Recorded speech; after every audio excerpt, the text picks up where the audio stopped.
Buonasera, bentornati a tutti gli spettatori del canale Twitch del Comitato Regionale Veneto e Scuola Veneto Scacchi, e siamo arrivati alla nona puntata e alla terza puntata relativa alla rubrica dedicata alle associazioni scacchistiche del Veneto. In questa puntata presenteremo l'associazione scacchistica dilettantistica trevigiana, che ha una lunga storia, e intervisteremo alcuni tra i suoi maggiori protagonisti attuali, naturalmente il presidente e alcune personalità di spicco dell'associazione. Ecco, quindi adesso direi che possiamo presentare innanzitutto il presidente del circolo, il presidente dell'Associazione Scacchistica Trevigiana, l'amico Fabio Pietrobon, che saluto e ringrazio di essere intervenuto in questa puntata. Ciao Fabio, un saluto da parte mia. Buonasera a tutti, grazie Sergio. Io mi presento, per chi non mi conoscesse, appunto io sono Fabio Pietrobon e sono il presidente dell'Associazione Scacchistica Trevigiana, e questa sera, insieme a tre componenti dell'associazione, ovvero Giorgio Paris, che è il vicepresidente, Alfonso Castellano e Carlo Solinas, abbiamo il piacere di presentare la nostra associazione e speriamo di trasmettere agli ascoltatori quanto sono utili socialmente l'esistenza di realtà come la nostra, ma soprattutto quanto meraviglioso sia il nostro gioco. Ecco Fabio, io adesso ti ridarò subito la parola, ma volevo avviare una breve clip della durata di un minuto e mezzo, diciamo così, con una sequenza fotografica che contiene delle fotografie che tu stesso mi hai inviato, e abbiamo fatto questa breve clip introduttiva sul circolo, con alcuni eventi che sono stati fatti da voi, dal vostro circolo, e con anche alcune personalità di spicco, perché c'è anche la presenza in una di queste fotografie del mio amico Godena, che fa la simultanea. Chiederei alla regia a questo punto di mandare in onda questa clip della durata di un paio di minuti circa.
Bene, ecco, abbiamo visto alcune foto dell'Associazione Scacchistica Trevigiana e rieccoci qui con Fabio, il presidente che io ho conosciuto un po' di tempo fa e che mi fa piacere possa presentarci la sua associazione, quella di cui è presidente.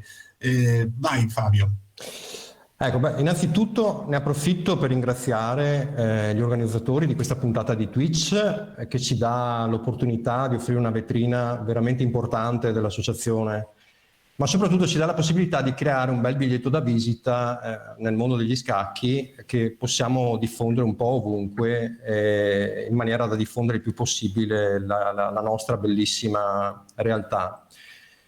Poi ne approfitto anche per ringraziare e salutare gli altri creatori che seguiranno dell'associazione, perché insieme abbiamo creato questa serata, ma ne approfitto anche per ringraziarli di tutto il lavoro che svolgono quotidianamente per l'associazione e per la diffusione appunto del nostro gioco.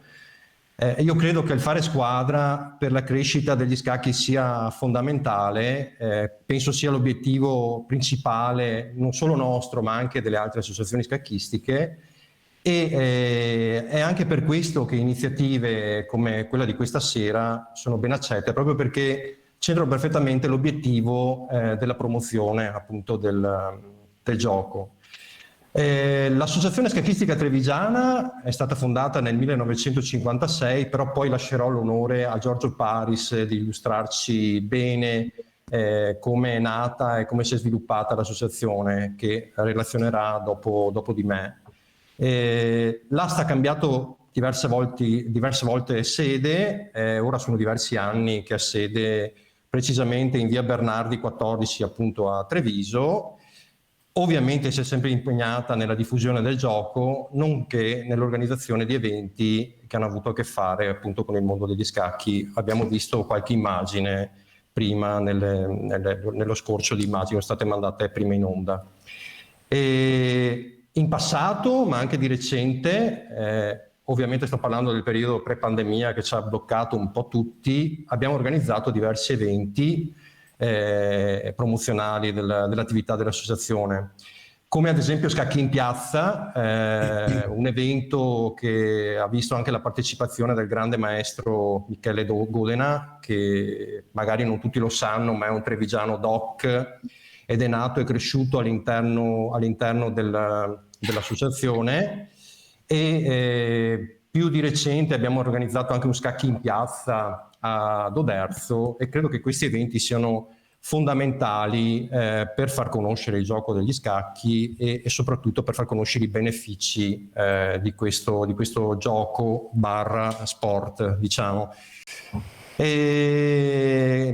L'associazione, avete visto nello scorcio di immagini precedenti, ha organizzato anche tornei giovanili, dei raggruppamenti per gli eventi a squadre, cercando appunto di coinvolgere soprattutto i nostri ragazzi e poi ovviamente ha fatto anche un'attività interna, normalmente fa dell'attività interna in cui organizza dei tornei, di solito dei tornei sociali con 3 cadenze diverse, lampo, semilampo e a cadenza un po' più lunga. Di solito rivolgiamo questi tornei anche all'esterno con lo scopo di attrarre nuovi giocatori, nuovi soci. Con la pandemia si è interrotto tutto, però speriamo adesso di riprendere a pieno ritmo l'attività che abbiamo interrotto. E l'evento che ci caratterizza è forse quello più importante che organizziamo annualmente, purtroppo nel 2020-2021 non abbiamo potuto organizzarlo, è appunto il torneo internazionale Città di Treviso. C'era uno scorcio fotografico, si è vista una fotografia precedentemente nelle slide iniziali. È stato sempre organizzato ultimamente all'interno della biblioteca comunale di Treviso, quella di Città Giardino. Credo sia una sede meravigliosa, all'interno delle mura cittadine, la sede è prestigiosa, ha una visibilità notevole, insomma penso sia una delle più belle sedi torneistiche del Veneto. L'associazione si muove anche nel mondo della scuola, ma qui non voglio rubare spazio ai relatori che mi seguiranno, che sono appunto Alfonso e Carlo Solinas, che sono assolutamente che spiegheranno molto meglio di me quello che abbiamo fatto con l'associazione. Gli esperti del campo. Gli esperti del campo, esatto, che tratteranno queste tematiche.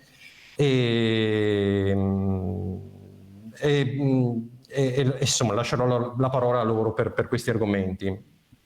All'interno della propria sede l'AST da sempre si è occupata della diffusione del gioco attraverso varie attività e iniziative che coinvolgono sia gli adulti ma anche i ragazzi. Come ho detto, per quanto riguarda il settore giovanile, lascerò poi la parola ad Alfonso Castellano, che è appunto il nostro responsabile giovanile, che tratterà meglio questi argomenti, ci parlerà anche degli ipotetici sviluppi futuri e di cosa abbiamo in mente di fare. E sicuramente un evento da citare, che è un po' a borderline, diciamo, è un evento che abbiamo realizzato nel 2017 con la collaborazione di Fondazione Benetton Studi e Ricerche. In quell'occasione ha partecipato Michele Godena, che ha parlato della sua vita, della sua vita da professionista, ma è stata anche una bellissima esperienza, una bellissima cosa, perché a quell'incontro di alto spessore ha partecipato anche uno storico, Gerardo Ortalli, che non so se lo conoscete, è il direttore di Ludica, che è una rivista internazionale del gioco, e patti la serata si è chiusa con una bellissima relazione del nostro professore Carlo Solinas, che ha fatto delle bellissime correlazioni tra la cultura e gli aspetti culturali del gioco e il gioco stesso. Basta, io mi fermerei qui e lascerei la parola agli altri relatori, soprattutto a Giorgio Paris, che ha degli argomenti interessanti da esporci e che segue il mio intervento, insomma.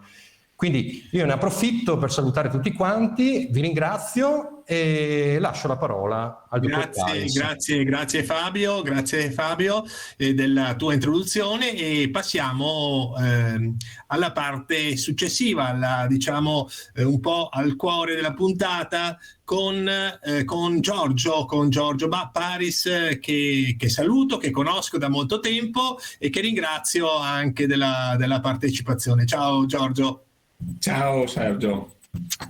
Ecco, grazie. Giorgio è stato, insomma, oltre che scacchista, adesso fa parte del direttivo dell'Associazione Scacchistica Trevigiana, ma è stato anche componente del consiglio direttivo del Comitato Regionale Veneto. Insomma, ha ricoperto tanti ruoli, come molti di noi fanno, perché nasciamo come scacchisti e poi ci troviamo a dover affrontare molti aspetti legati al gioco: istruzione, divulgazione, presidenza, collaborazioni varie, eccetera. Bene, allora Giorgio, niente, io ti lascio la parola per parlarci un po' di quella che è la lunga storia del circolo.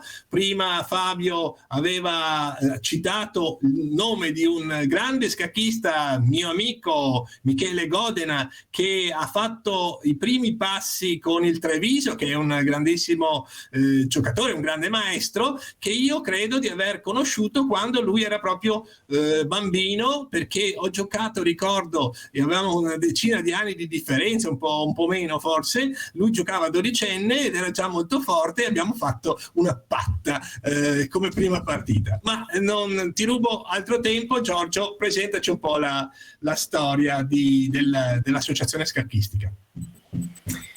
Allora, buonasera a tutti. Io comincerei con un aneddoto che risale a molti secoli fa.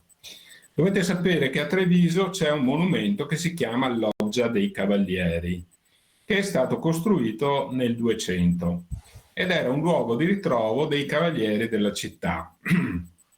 Questo luogo di ritrovo era anche occasione di gioco. E allora in una cronaca del 300 c'è scritto che il cavalier tal d'Italia, adesso non ricordo il nome, era seduto e stava giocando a scacchi quando fu pugnalato alle spalle mortalmente da Tizio Caio Sempronio, quello che è. E quindi abbiamo una notizia, questa, che è venuta fuori dalla nostra biblioteca, che nel 300 già alla Loggia dei Cavalieri si giocava a scacchi fra i cavalieri, appunto.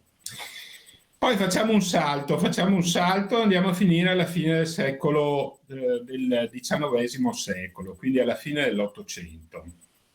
Nel 1897 viene fondata l'USI, Unione Scacchistica Italiana.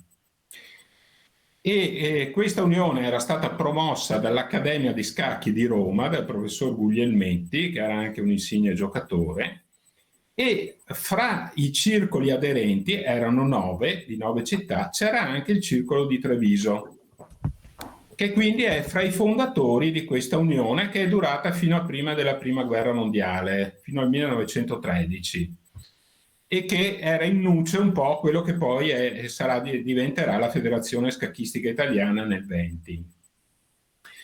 E non abbiamo notizie dell'epoca del circolo di quegli anni a Treviso, nel senso che non siamo riusciti a trovare informazioni di chi, cosa, quali fossero i giocatori, chi ci fosse, che sede avessero, eccetera. Però sappiamo che c'è stata questa importante partecipazione. Altre informazioni le abbiamo dopo la Prima Guerra Mondiale. Allora, dopo la Prima Guerra Mondiale, da quello che abbiamo ricostruito, e che dopo vi citerò anche alcune testimonianze dirette, c'era un circolo a Treviso che si trovava presso un prestigioso albergo di Treviso, che si chiamava l'Albergo Stella d'Oro, che era praticamente in Piazza Borsa, quella che oggi è la Piazza Borsa di Treviso. Lì c'era prospiciente questo albergo, che poi nel bombardamento del 1944 è stato distrutto.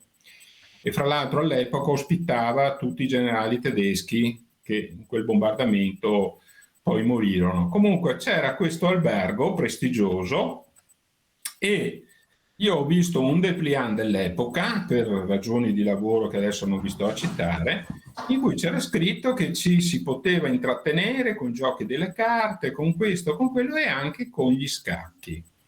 E qui abbiamo una testimonianza diretta di un nostro grandissimo giocatore, che è stato anche uno dei fondatori del circolo, Gian Arturo Piovesana, un giocatore molto forte, di cui dopo vi parlerò, che in un numero del Rocco, che è un giornalino della nostra associazione, che dopo vi parlerò anche di questo, dice che lui, quando aveva 10-12 anni, si era recato a giocare presso questo circolo, quindi parliamo degli anni 30, e lì aveva disputato alcune partite giovanissimo. Lui era figlio, fra l'altro, di un insigne giocatore di scacchi della marca trevigiana.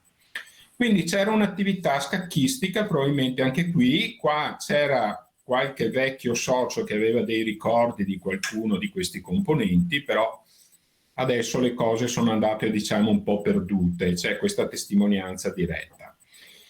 Dal 1930 passiamo all'8 settembre 1956, e là viene fondata quello che è il nostro circolo attuale, che quindi ha la bellezza di 65 anni.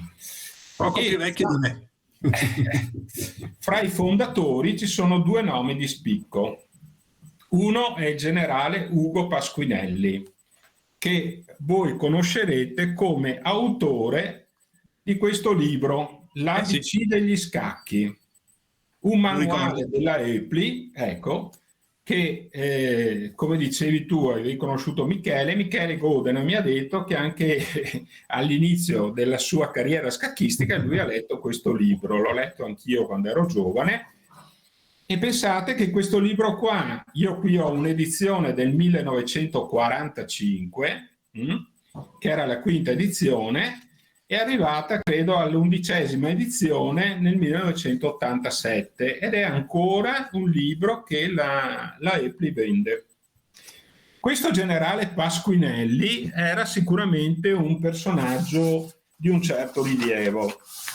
E ce ne dà testimonianza lo stesso Piovesana, perché allora il nostro circolo aveva un giornalino negli anni 70, l'Arrocco, non so se lo vedete, Sì. era un ciclostilato, un semplice ciclostilato, in cui si riportavano alcune notizie, addirittura era scritto foglio pettegolo dell'Associazione Scacchistica Trevigiana. Esce quando può. Io mi ricordo di questa affermazione, quindi c'era un gruppo di volontari che scriveva su questo giornalino, che poi è anche la fonte di alcune delle notizie che vi dirò dopo. Allora, il 26 luglio del 1971 muore Pasquinelli a 94 anni, quindi era del 1877, quindi pensate un po'. E allora scrive Piovesana, per gli scacchisti di svariate generazioni il suo nome è legato ad un riuscito e pratico libro da lui scritto da molti anni e che ha raggiunto ben 10 edizioni presso una primaria casa editrice italiana. Ecco, io ho avuto l'onore di conoscerlo. Lo descrive come un personaggio tutto d'un pezzo, una sorta di quercia, un cittadino e un soldato di stampo antico e figura integerrima.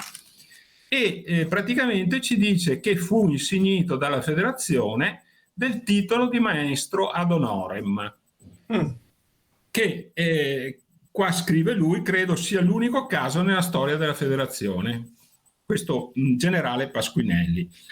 Gli aggiungo una cosa, io praticamente, qua è una cosa di carattere personale, io quando ero presidente negli anni '80 avevo fatto delle ricerche su questo Pasquinelli per cercare di capire un po' meglio e vedere se c'era qualcuno che lo conosceva. E ce l'avevo proprio in casa chi lo conosceva, perché mia moglie praticamente non conosceva lui. Ma quando avevano fatto il nome di Pasquinelli, non so perché, mi ha detto: ma guarda che io conosco una professoressa Pasquinelli che abita vicino a casa mia. E dico: ma così? Sì, beh, insomma era la figlia. Ecco, era la figlia. E io sono andato a trovarla, questa figlia, erano due praticamente. E allora questa signora, che aveva ormai la sua età, credo, negli anni '80, ecco, ho detto: ma lei è la figlia di Gianna? Sì, io sono la figlia di Gianna. Mamma mia, dico, guardi qua. E allora praticamente in quell'occasione mi ha detto: guardi, io ho ancora dei libri qua di mio padre, eccetera, se li vuole. E abbiamo acquisito dei pezzi rari, perché qua c'è un libro di Snosko Borowski scritto in francese con prefazione di Marcel Duchamp degli anni del 33. Abbiamo una raccolta dell'Italia scacchistica del 46, tutte le riviste con tutte le annate. E poi non vi dico, c'erano anche altri volumi, c'è addirittura un volumetto scritto in tedesco di Mises del 1918. Ecco, mi ha preso questa roba e me l'ha data volentieri, ha detto: guardi, noi non siamo giocatrici di scacchi, ma la doniamo volentieri al circolo. Ecco, questo per dirvi uno dei personaggi e dei fondatori di questo uomo che si era interessato. Accanto a lui c'era, fra i fondatori, c'era appunto Gian Arturo Piovesana, di cui adesso mi soffermerò un attimo, insomma, su questa persona, perché è abbastanza importante. Quello che voglio dirvi è che abbiamo, cioè, come si svolgeva la vita dell'associazione dell'epoca. Allora, noi abbiamo conservato alcuni numeri dell'Arrocco degli anni 70, in quell'epoca usciva mensilmente, erano gli anni poi del 71-72, c'era il discorso di Fischer, quindi c'è stato un grande boom. E qui, diciamo, io ho notato alcune curiosità, oltre al fatto che, diciamo, era un foglio abbastanza scherzoso, dove si riportavano partite di vario livello, da quelle dei maestri a quelle dei soci del circolo. C'era una cosa curiosa al circolo a quei tempi, e mi ricordo che l'ho visto anch'io perché lo frequentavo saltuariamente. Mi ricordo che c'era esposto un elenco nominativo, con ogni nome aveva un'etichetta, e c'era il torneo permanente a sfide. Praticamente, lo ricordo. Te lo ricordi? Ecco. Sì.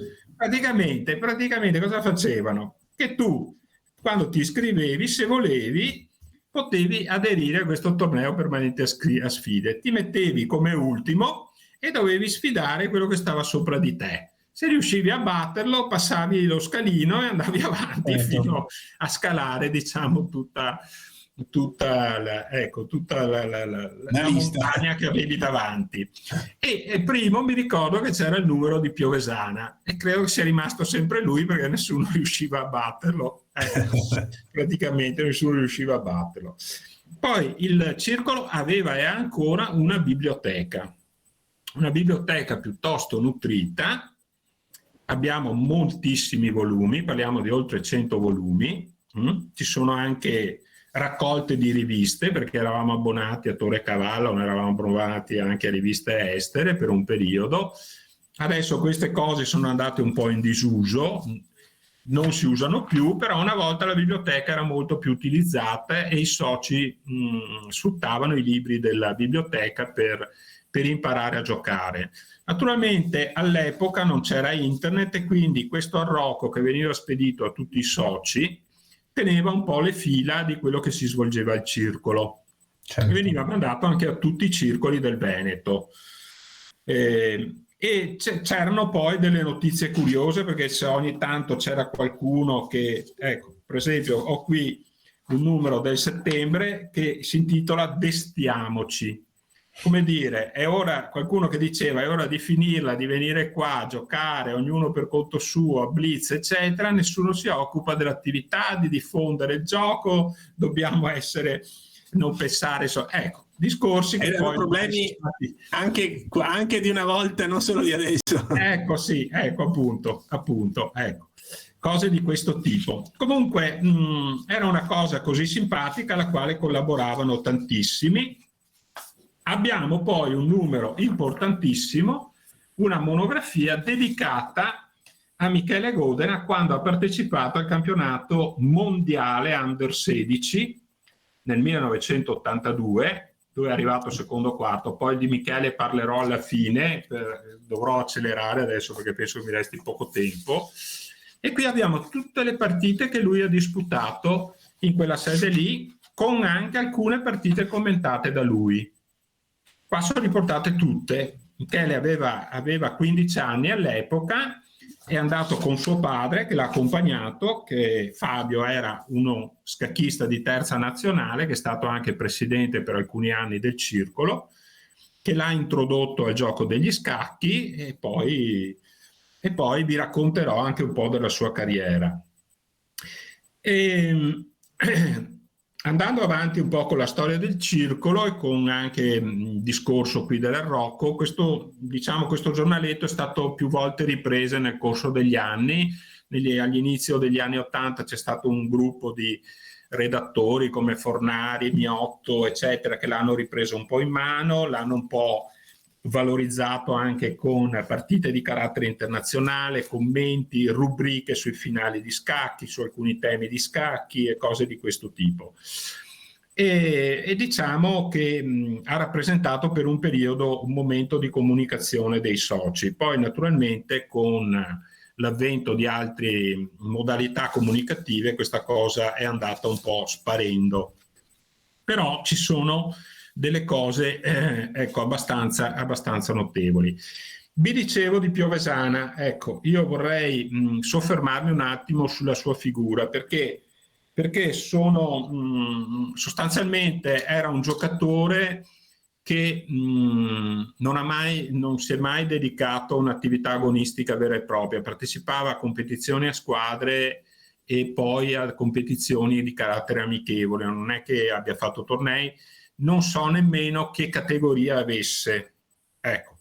Però nel 1962 in una partita a squadre ha battuto l'allora campione italiano Guido Cappello. Però era stato campione nel 60 che poi diventò campione nel 63 e la partita è riportata sull'Arrocco, è stata ripescata. E purtroppo Piovesana è scomparso prematuramente perché aveva solo 47 anni quando è morto. ed era un giocatore di un talento eccezionale. Sull'ABC degli scacchi c'è riportata una sua partita del 46 giocata al torneo sociale di Treviso. Ecco, pensate, una partita di un torneo sociale che va a finire su un libro in cui ha fatto una miniatura in 17 mosse, ha fatto una Caro-Can con una serie di sacrifici che poi portavano al matto. Quindi pregherei di sintetizzare perché i tempi stringono. Sì, un giocatore di grande forza. E qua lancio un attimo una proposta. Io sono entrato in contatto con la famiglia, il figlio hanno conservato tutte le sue partite. Credo che avrebbero molto piacere se a un certo punto il circolo prendesse in mano questo materiale e dedicasse un qualche evento a lui. Questo secondo me potrebbe essere una proposta per noi per l'anno prossimo, magari passando le partite a Michele Godena e farle commentare da lui o da qualcun altro, fare poi una monografia. Vado in fretta. Allora, diceva Fabio prima che adesso ci troviamo nella serie. Guardate, proprio il 20 ottobre del 2001, quindi praticamente 20 anni fa, entravamo nella serie di adesso, risolvendo finalmente tutti i nostri problemi, perché per molto tempo negli anni 80 la serie è stato un problema cronico per noi. E dopo eravate con quelli del bridge, mi pare. Prima eravamo al Circolo Unione con il bridge, sì.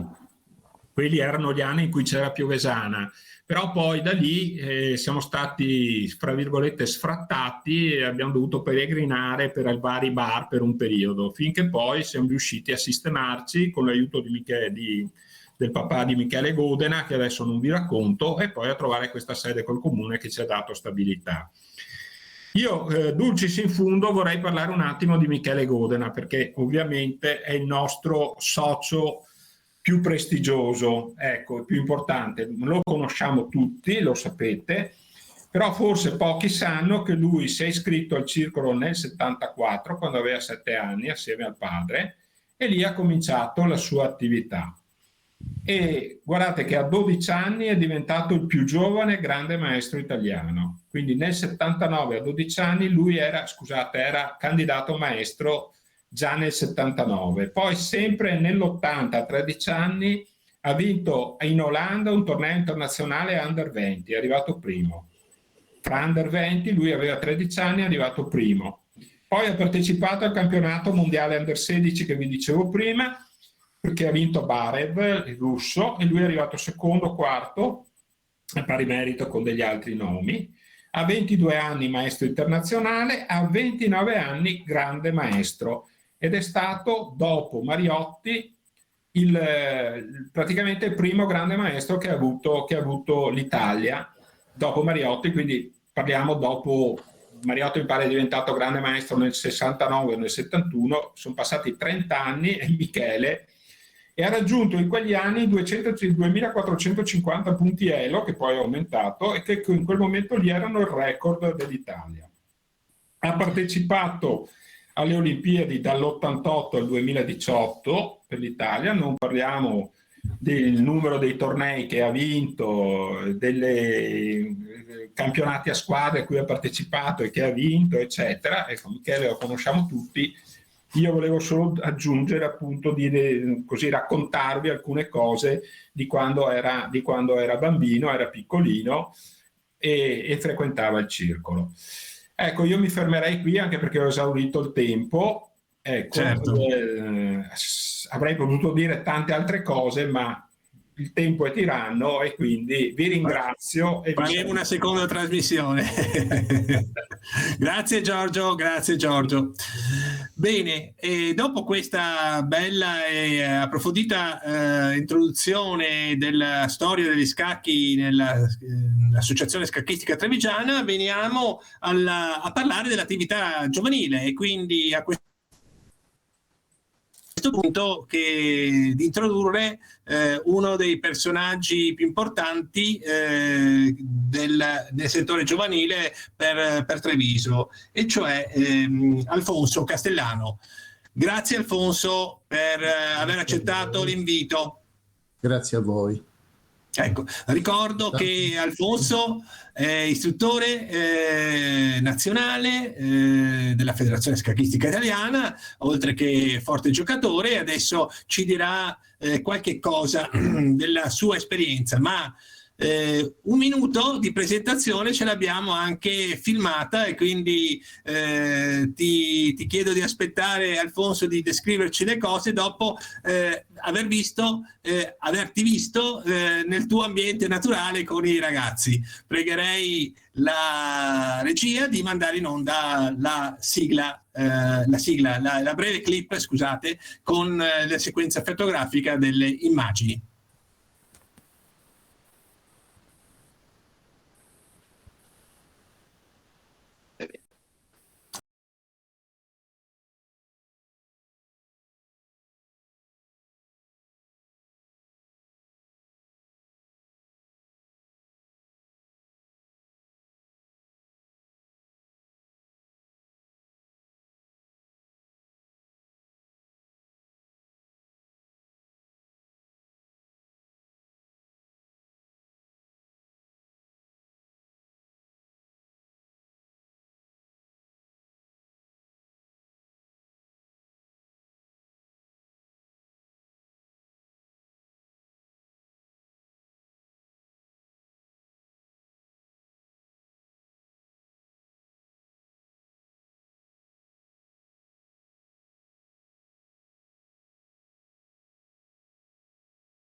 Bene, ecco, dopo questa breve sequenza fotografica che ti vede all'opera, Alfonso, dici tu qualcosa dell'attività giovanile, delle tue esperienze nel settore giovanile, le attività, i tornei che fai, le esperienze didattiche che hai avviato. Intanto grazie Sergio, una buonasera a tutti gli ascoltatori e ovviamente anche ai presenti. Allora, in questo compito sono entrato circa 6-7 anni fa e ho capito subito che c'era tanto da fare, anche perché ecco, noi avevamo avuto, lo ha ricordato prima anche Giorgio, abbiamo avuto la storia di un nostro giovane che ha fatto poi carriera negli scacchi, ovviamente sto parlando di Michele Godena, e quindi anche per inverdire un po' questa tradizione del Circolo di Treviso sono entrato un po' così nel prendere, nell'acquisire questo nuovo compito che all'inizio ovviamente, non avendo la necessaria esperienza prima con i ragazzi, ho dovuto man mano costruire nel tempo. Intorno alla mia figura di istruttore poi ho capito che occorrevano anche altre qualità, perché diciamo che oggi la figura dell'istruttore sta un po' cambiando. Non possiamo più immaginare solo come una persona che va a insegnare in un circolo, in una scuola, ma anche una persona che deve saper interagire sia con i genitori che con il corpo insegnante, quando ovviamente il suo pubblico è composto da alunni di scuole elementari o medie. Quindi diciamo abbiamo iniziato a creare presso la ST questo sviluppo, creare uno sviluppo di attività rivolto ai giovani, per giovani intendo quindi dai 6 anni, 5-6 anni, fino al compimento della loro maggiore età. Abbiamo quindi attivato vari corsi poi negli anni, in questi anni, rivolti a questi ragazzi, ma anche concentrandoci presso le scuole. Anzi, proprio la mia diretta esperienza mi ha portato a ritenere che proprio le scuole possono essere un valido serbatoio per la nostra attività scacchistica. Teniamo presente, per esempio, che a Treviso ci sono 5 istituti comprensivi. Parlando solo di scuole medie, di scuole elementari, quindi scuole primarie, sono circa 20 istituti, 20-25 istituti. Quindi potremmo agire su un bacino abbastanza ampio di possibilità di coinvolgere sempre più nuovi alunni in questo discorso.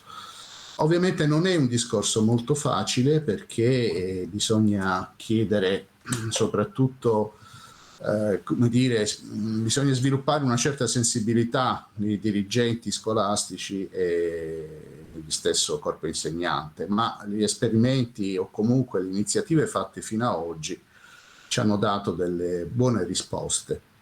Per cui queste risposte ora vanno ampliate, vanno soprattutto valorizzate e qui occorrerà ovviamente ancora un lavoro di diversi anni che non, diciamo, sì, gli scacchi nella scuola, però ci vuole anche, come dire, tempo affinché possa essere acquisito come uno scenario possibile presso gli istituti.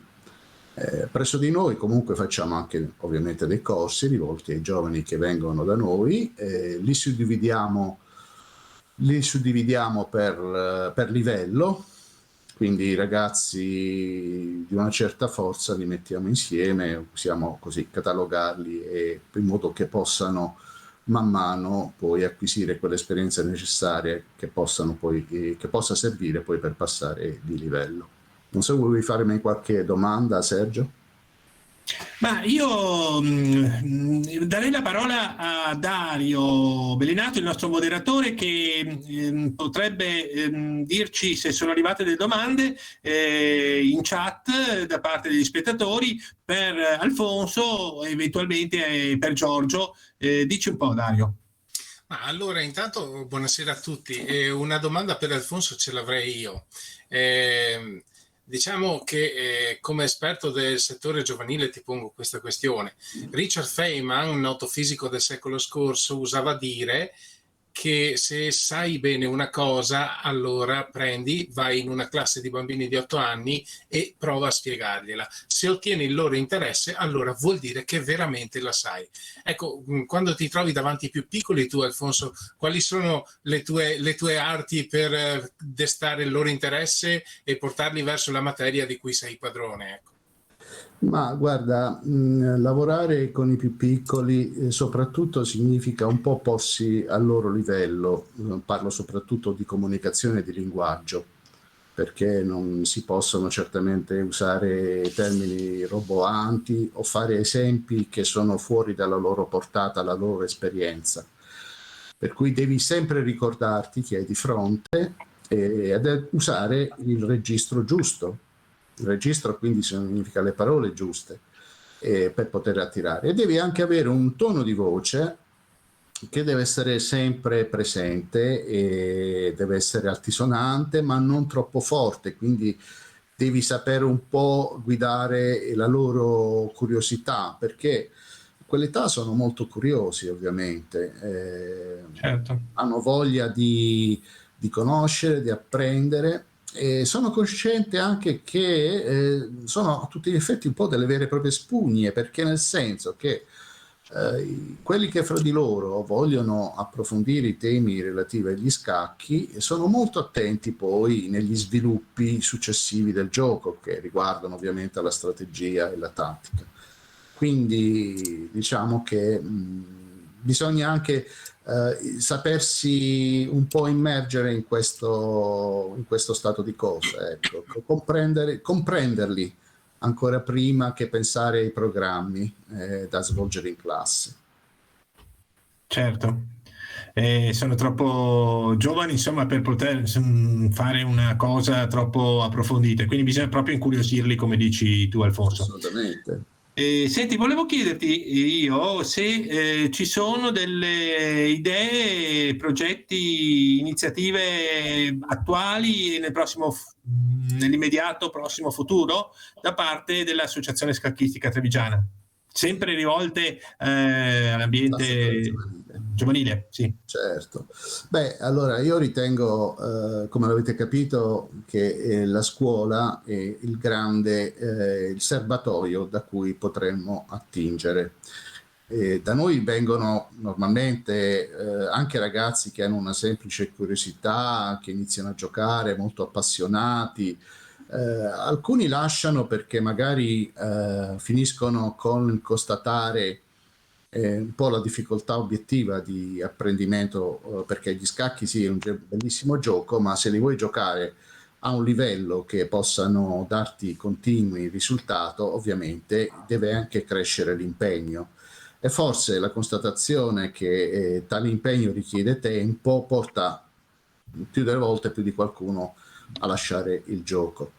E volevo aggiungere che, ecco, la figura che incarno io, quello dell'istruttore, sta anche evolvendosi in questo senso. Allora, quando c'ero io, istruttori di scacchi non esistevano, quindi non c'era nessuno che poteva risolverti un problema o avere altro da, diciamo, da poterti dare una risposta, ecco, c'erano solo i libri. Oggi questa figura, come dicevo, sta cambiando, io cerco di adeguarmi anche in modo, direi, professionale, ascoltando anche le esperienze di altri istruttori, e quindi di poter dare anche il mio contributo. Del resto provengo da un'attività abbastanza lunga, quindi da generale, diciamo, da chi conduceva le truppe una volta, ora scendo anch'io nella trincea e insieme ai ragazzi direi che cerco di dare il mio contributo di questo bagaglio di esperienza che mi porto dietro. Bene, grazie Alfonso, grazie per il tuo intervento e per l'illustrazione, insomma, delle idee, delle proposte nel settore giovanile, e direi che adesso è giunto il momento di presentare l'ultimo, diciamo, protagonista della serata di questa sera, lo scacchista, istruttore, divulgatore e mio amico, diciamo, Carlo Solinas, che ringrazio anch'io della partecipazione. Ciao Carlo. Ciao Sergio, ciao a tutti, a tutta la redazione e a tutti i telespettatori e gli appassionati. Dunque la mia storia è piuttosto lunga, non voglio tediarvi. Io avevo cominciato col circolo di Mestre, ho fatto 25 anni col circolo scacchistico mestrino. Poi, ricordo. Te lo ricordi, no? Poi sono approdato fortunatamente, cambiando circolo, al circolo di Treviso, alla grande associazione scacchistica trevigiana, che mi ha dato molti più stimoli di quelli che avevo prima. E nella vita bisogna cambiare i cicli, perché quando qualcosa non va bene bisogna provare nuove esperienze. Dunque io ne ho fatte tante con questo bellissimo circolo. Diciamo che ho avuto anch'io dei ragazzi di grande livello, a parte ovviamente il già citato Campione, però ci sono stati dei ragazzi una ventina d'anni fa, come per esempio Sorbera, come l'Anselmi, altri ragazzini che ho tirato su io insieme ad altri amici del circolo, e avevamo fatto un gruppo meraviglioso con i genitori, portavamo i ragazzi a giocare a scacchi, a fare i tornei domenicali, c'era anche un circuito con i genitori. Quindi era stata un'esperienza molto bella, c'era un grande vivaio di scacchisti. Poi anche con Alfonso abbiamo continuato l'opera. Dunque io diciamo che nei primi anni della mia carriera, io sono anche un insegnante, io pensavo soltanto che il valore degli scacchi fosse soprattutto quello del livello tecnico. Questo è un grosso errore, perché tengo a precisare che gli scacchi sono soprattutto cultura, sono logica, sono fantasia. Questo non bisogna dimenticarlo. Abbiamo puntato troppo, secondo me, anche a livello generale, abbiamo puntato troppo sul livello dei giocatori, quando invece gli scacchi passano per motivi che ha detto anche in parte Alfonso quando ha parlato di rapporto del docente con gli studenti e con gli scacchisti. L'empatia è tutto, perché l'empatia e la cultura sono le due grandi strade che portano verso la diffusione degli scacchi. Bisogna pensare soprattutto alla cultura, secondo me, cioè bisogna fare in modo che gli scacchi siano una materia che dà opportunità di collegamenti trasversali con le materie scolastiche. E la cosa importante è far capire, ad esempio, che in Italia abbiamo il più antico pavimento a mosaico a livello mondiale, la pittura europea più antica a Palermo. Se pensiamo per esempio che gli antichi romani giocavano con il gioco dei ladruncoli, che non era un gioco d'azzardo, era un gioco dove c'erano delle strategie. E allora ecco che deve passare, per esempio, nei ragazzi deve passare anche la lotta, cioè diciamo l'obiettivo della lotta alle ludopatie, alla lotta al gioco d'azzardo, alla fortuna. Gli scacchi come valore educativo vanno insegnati ai ragazzi, perché si può, come dire, far capire agli studenti che la storia ci insegna molte cose. Per esempio il Medioevo insegna la dolcezza dei sentimenti, l'amore cortese, il fatto che esisteva la figura della regina e del re, che erano delle figure che dovevano avere delle qualità morali. E allora le qualità morali vanno legate anche allo studente, perché gli scacchi non sono, come molti dicono, il gioco della guerra. Io questo l'ho sempre contestato, perché una frase del tipo che gli scacchi sono il gioco più violento che ci sia non è una frase educativa. Anzi, bisogna pensare che, come diceva Lasker, bisogna pensare che la lotta va intesa in senso sublime, una lotta che serve per affermare degli obiettivi, serve per vincere pregiudizi, serve per combattere contro avversari non soltanto fisici, avversari che sono gli ostacoli che la vita ti pone. E allora gli scacchi, ecco, questo vorrei dire, far passare questo messaggio educativo, che però può passare soltanto se c'è una conoscenza dell'arte, una conoscenza della letteratura. Per esempio, una cosa importante è far collegare gli scacchi con la filosofia, perché il pensatore e lo scacchista cercano la perfezione, cercano la conoscenza, un po' come faceva l'alchimista in fondo con la pietra filosofale. E quindi gli scacchi sono un gioco non per persone banali, per persone che si accontentano, semplici, sono persone che cercano qualcosa di buono. Poi il fatto che raggiungano o meno un obiettivo non è così importante. E invece aver fondato una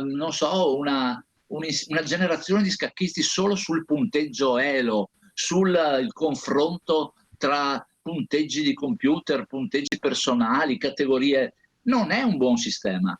Allora gli scacchi vanno svecchiati perché vanno collegati alla cultura. Questo è una cosa molto importante. Per esempio, lo scacchista pensa alle cause, ai fini, cioè la causa può essere qualcosa che risolve una situazione momentanea. Il fine è un obiettivo di grande livello, cioè dove poter arrivare, no? E quindi la ricerca della perfezione e anche il fatto di migliorare se stessi, perché gli scacchi sono un gioco che serve a tutti, ai bambini sviluppa l'autostima, nei grandi sviluppa le capacità di fantasia, l'istinto, la logica. Quindi bisogna fare in modo che gli scacchi siano più pedagogici. E quindi qual è, secondo me, uno dei segreti? Un segreto è avere una serie di istruttori, di persone che veicolino diciamo dei concetti molto importanti, concetti culturali legati agli scacchi. Ecco, naturalmente ci vuole anche un'attività parallela di sviluppo tecnico del gioco, sicuramente, perché non si può pensare che la parte tecnica vada messa in secondo piano, ma bisogna agire sui due fronti, capito? Questo è un punto secondo me importante. Ci sono moltissime sfaccettature che molte volte sono ignote ai più, diciamo proprio perché, come dici tu, non c'è stato un sufficiente approfondimento, una sufficiente divulgazione di tutte quelle che sono diciamo gli aspetti culturali del gioco. Soprattutto ci si è concentrati sugli aspetti tecnici, quindi ci sono moltissime discipline che possono essere collegate al gioco degli scacchi, come dicevi tu, l'arte, la letteratura e anche naturalmente le scienze, ovviamente l'informatica e tante altre. Assolutamente sì, questo secondo me è un punto, come dici tu Sergio, molto importante, soprattutto il legare gli scacchi col contesto storico, perché è molto più appassionante, lo vediamo e noi l'abbiamo visto anche nell'ultimo caso del famoso film, quello sulla regina degli scacchi, dove vengono toccati dei temi che riguardano riguardano la figura femminile, sono dei temi che possono avere anche, diciamo, possono dare interesse, che non è soltanto l'interesse puramente tecnico. Quindi sarebbe importante legare gli scacchi al contesto storico, studiare il romanticismo, studiare il Medioevo, studiare la modernità del Novecento e anche l'arte, perché senza l'arte, ricordiamoci che Magritte ha fatto dei quadri meravigliosi dove si oscilla tra la realtà, il senso onirico, l'immaginazione, senza contare il teatro, quello che ha prodotto con Beckett. E quindi bisognerebbe che nelle scuole, naturalmente, il ragazzo che gioca a scacchi, che ha una sensibilità sicuramente molto, molto elevata, perché uno scacchista indubbiamente si pone di fronte a un gioco, per carità, che tutti possono imparare, ma è un gioco molto complesso, come ha detto prima Alfonso, no? Allora bisognerebbe che nelle scuole si curasse il collegamento, proprio come dicevi tu Sergio, tra le attività scacchistiche e le attività culturali. Però c'è un tratto che unisce tutte le materie scolastiche, ed è sicuramente la logica e la fantasia. Attenzione, questi due punti della mente, che riguardano il sistema limbico per quanto riguarda l'istinto e la fantasia, e la corteccia cerebrale per quanto riguarda la razionalità, ecco, direi che queste due componenti, la fantasia e la razionalità, vanno potenziate.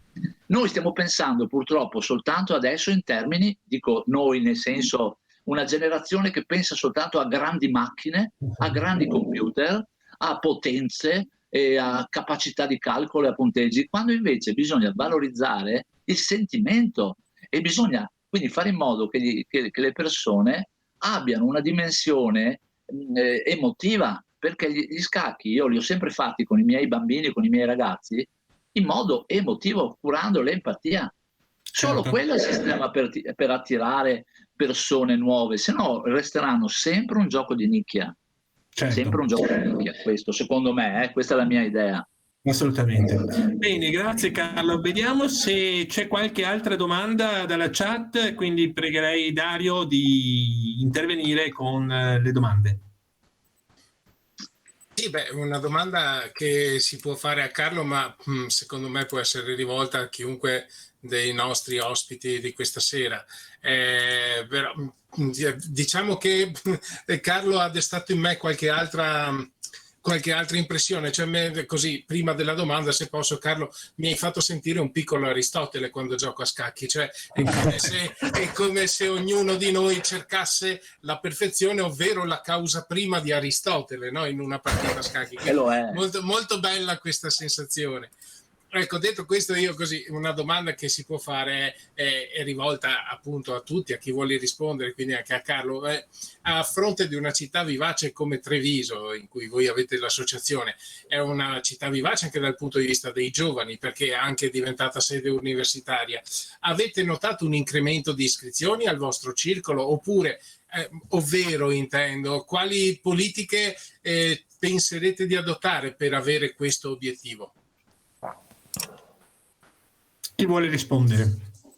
Carlo?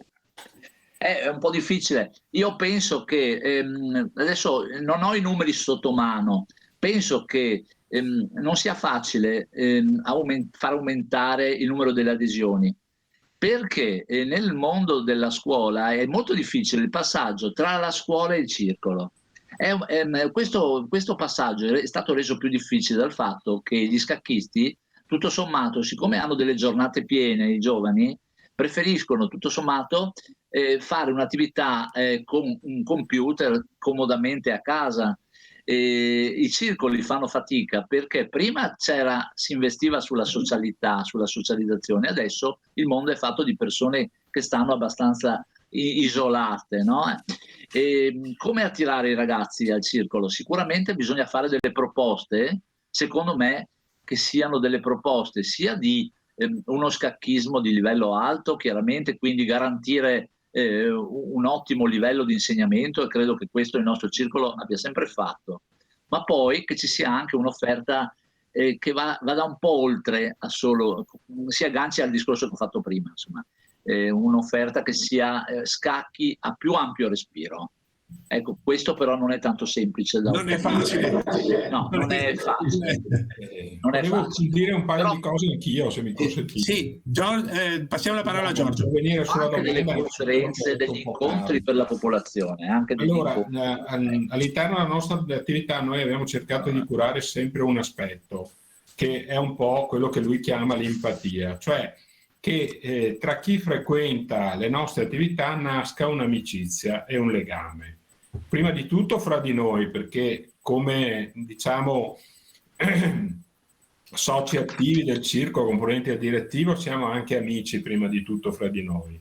Ma poi io ho visto che con l'esperienza dei corsi per adulti che abbiamo fatto, e adesso vi dirò anche un attimo questa strategia che abbiamo seguito e che secondo me è buona, e nascono delle amicizie proprio. Le persone se poi si frequentano anche fuori dal circolo, e inoltre il circolo deve essere anche un momento in cui ci sono, io ho sempre insistito su questo, anche dei momenti di convivialità. Per esempio noi facciamo ogni anno la cena sociale, dove invitiamo tutti a partecipare a una cena in compagnia, con le mogli, con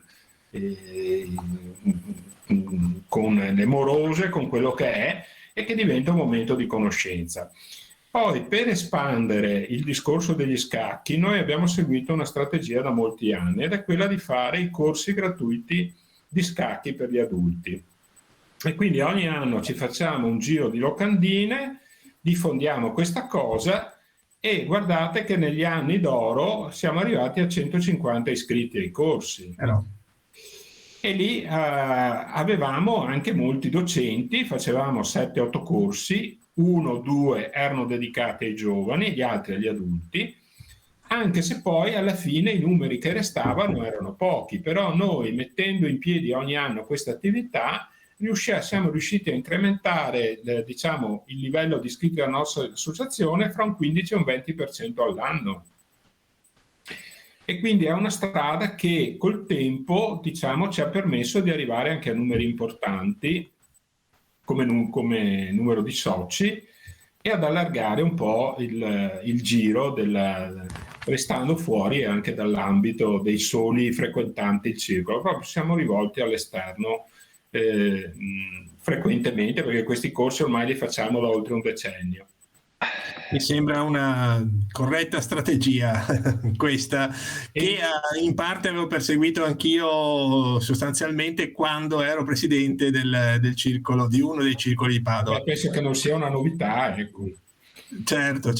No, ma sono cose importanti.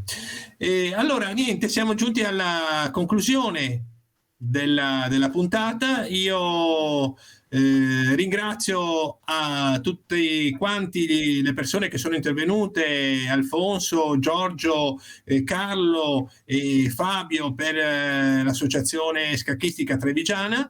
Ringrazio veramente loro, e naturalmente ringrazio tutti gli spettatori che sono intervenuti in questa trasmissione.